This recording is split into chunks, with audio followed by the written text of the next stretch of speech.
this is Ninja Sci-Fi here. So today I'm playing A Link to the Past again, and in this one I am actually going to clear out the second dungeon and map my way through it.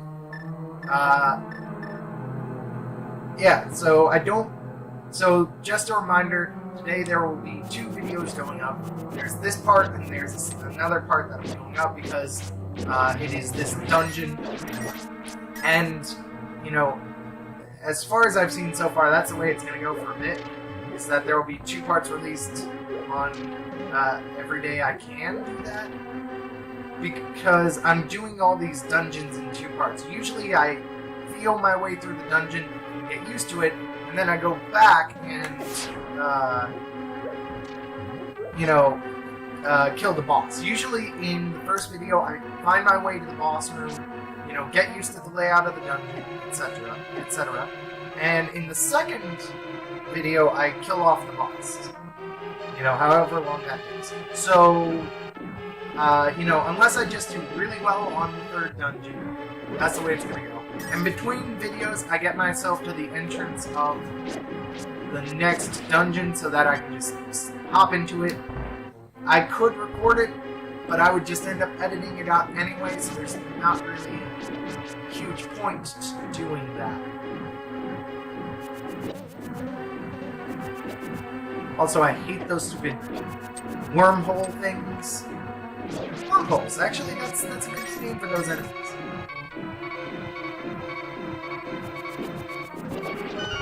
And, it's very clear, I think, anyway, that the other enemies are supposed to be levers.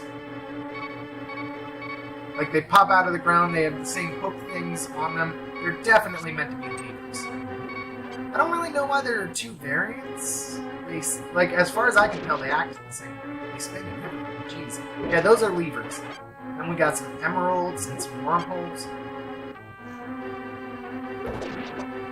Obviously, the first boss was the Knights of the Round Table.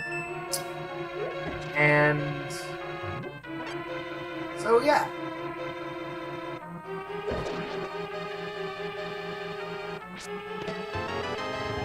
This game is a lot of fun, and I'm curious to see where it goes after I get the 3 pendants. Obviously, if I recall correctly, I don't know about obviously, but if I recall correctly, it starts sending you to the actual dungeons, like the main dungeons. Those eye statues are I'm going to call them Iclopses. Because Cyclops from X-Men shoots lasers. These things are eyes that shoot lasers.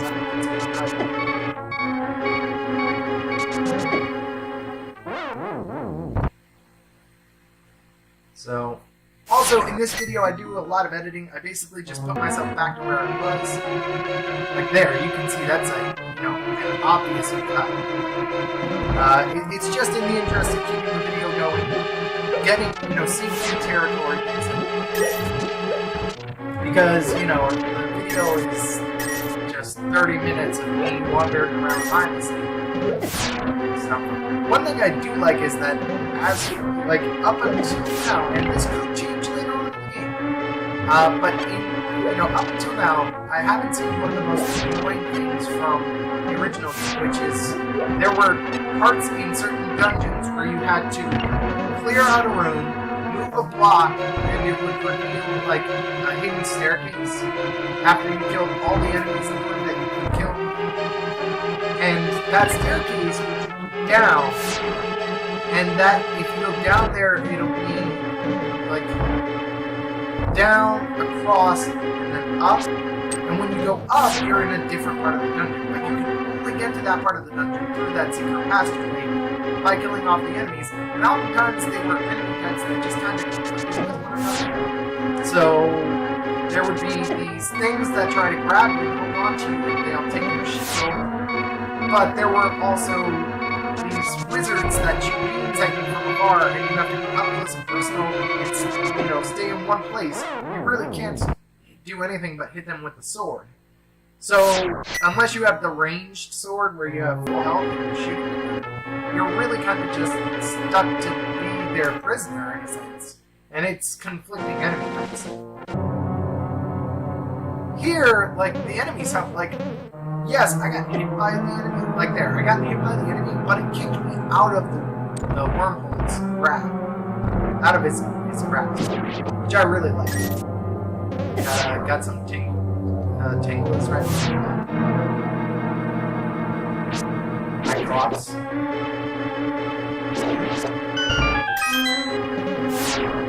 I don't actually know what those things are, but I know, and guys, I'm sorry, I know I keep comparing this to both the original and the Binding of Isaac.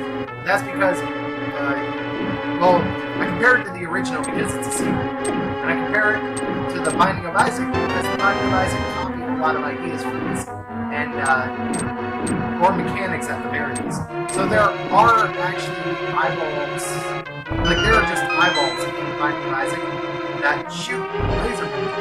The cool thing is you can actually kill those. And the Binding of Isaac also took the idea of, hey, let's go ahead and make you kill all the enemies to get through certain rooms. But what's cool is that you can actually bomb the door, and I mean, maybe you can't switch it, but if it traps you, you can bomb the door, and you can get out of it, which I think is a really cool thing. I swear, when we get to December, I'm going to play the Binding of Isaac, because I don't really have the want or need to stream, but I have been wanting to do the Binding of Isaac for quite a while for somebody who's watching.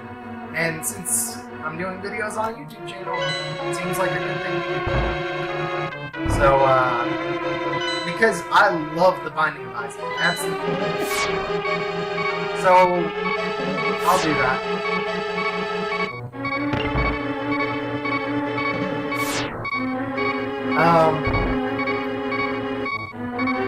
But, yeah, I mean, definitely, both games are a lot of fun. What I like about the Binding of Isaac, though, is that it's, I think it's procedurally generated. The point is, it's a different layout every time you go in. Like, there are a select number of layouts that are there, and you get certain copies, but there are maybe 10 for a single floor, and there are like 12 floors, so you get a wide variety of different layouts. And actually, I do think it's random each time.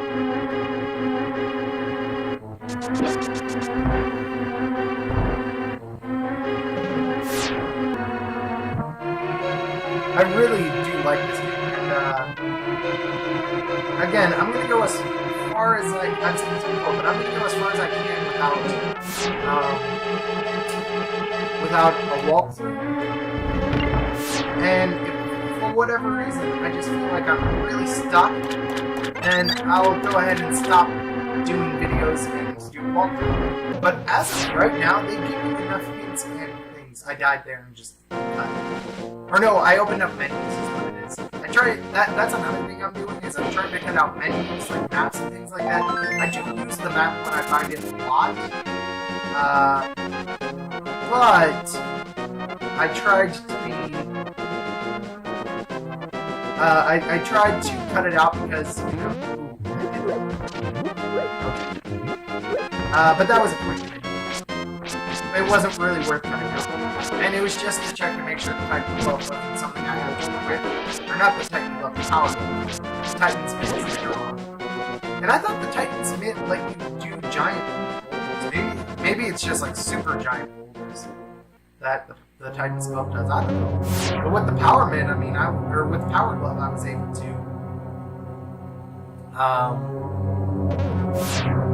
able to lift the slightly bigger boulders. I found out, which was kind of cool.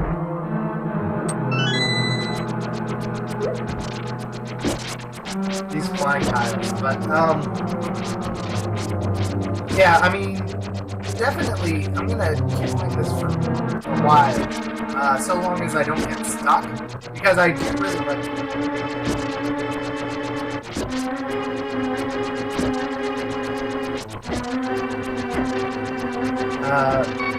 I mean, I don't know what else to really say about it. It's super fun. I like the different enemy types because they are very easy to figure out the patterns of. And that's not a bad thing. Like, okay, these tiles, they have this, if I'm not mistaken, the same layout of which ones go every time. So, and they form a skull. When they stop forming a skull, it's done. Another thing that I like about this game is the fact that keys do not carry over from dungeon to dungeon. Which means if you're stuck, then either you missed a key early on, or somewhere there is a key around your area. So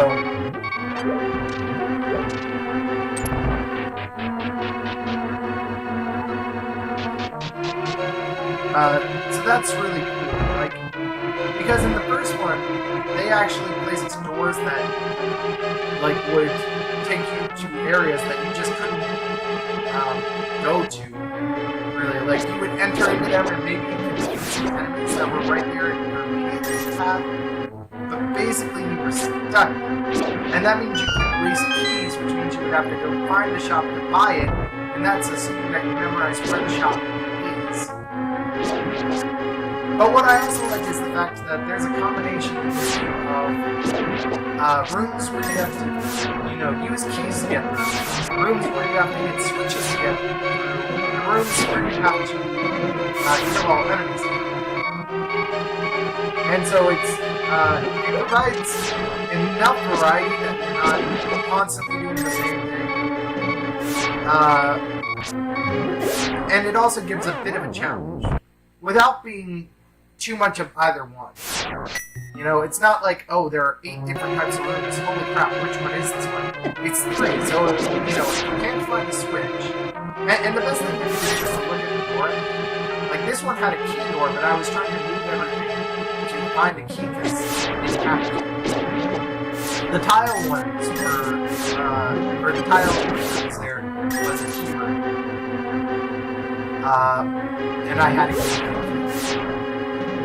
But what's great is that the dungeons, at least to me, also seem smaller. Which means that, it's not that much of a... it's not that bad to go back to the dungeon and find it. There are only so many places you can go, and I'm sure the dungeons get larger later on. In fact, I know they do.